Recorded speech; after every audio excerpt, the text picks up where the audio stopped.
going back in with my Juvias Afrique. I did a review on this palette yesterday and I did a little looky-loo with it also.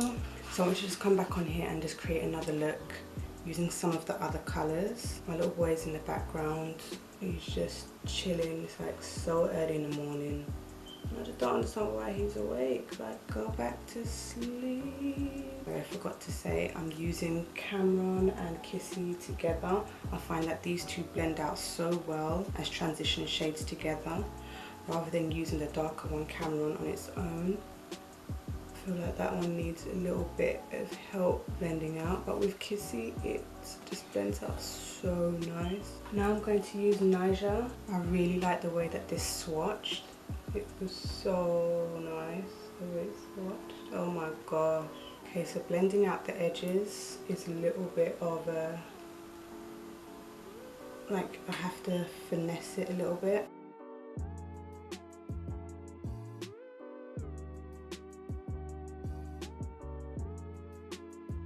And I'm just building up that green to how I want it to be. And even though it's got a lot of pigment, I do prefer that I'm able to build it up.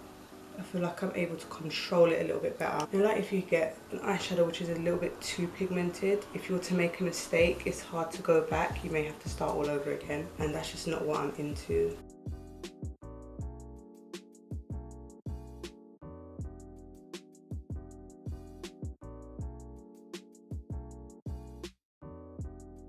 Now I'm going to go in with Togo.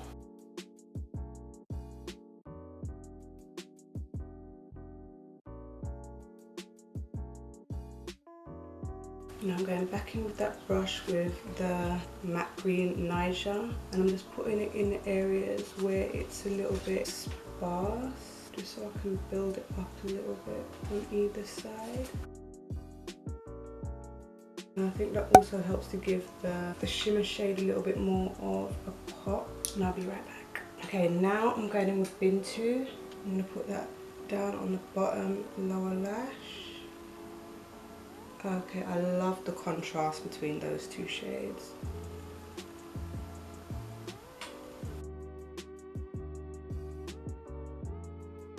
Now I'm going to go in with Kofi, and I'm just going to dot the inner corner with a little bit of gold. Oh, I like that. I definitely like that. And that is one of those golds which is just like, ooh, that's a gold.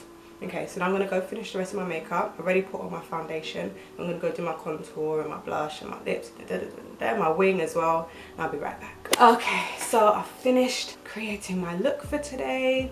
So again, I was using the Juvias Afrique palette, which is brand new on the market. I did a review yesterday. I have put that up and I'll link it down below in the description. So this is the second look that I've created with this palette, and overall, now that I've tried it for a second time, I kind of feel like a lot of the shades here, it would have been nice if a couple of the shades had deeper versions of themselves. So for example, I've used this green. If there was like a darker green, I feel like it would have helped to pull this look together a little bit better. So having this green and then being able to deepen it up with a darker shade, with a darker green, I think it would have just made it that one step better. Do you know what I'm saying? So I think that if I am going to be using this palette in the future, I would be using it alongside one of the other Juvias Place palettes that have like deeper versions of these shades, because I can create looks with it, but I think if I want to make it just that one step better, I need to have darker versions of those shades. But it doesn't mean to say that it's a bad palette at all, because it really isn't. The pigment is there, the blendability is there, like it's all there. Like I can't even like have a qualm with it, to be fair, because Juvias Place 9 times out of 10 always knocks it out of the ballpark, and this is no different. Anyways, I'm gonna get on with my day because I've got a long day ahead of me and I'm tired. So if you like this video, give it a thumbs up. Don't forget to subscribe, and I'll see you in the next one.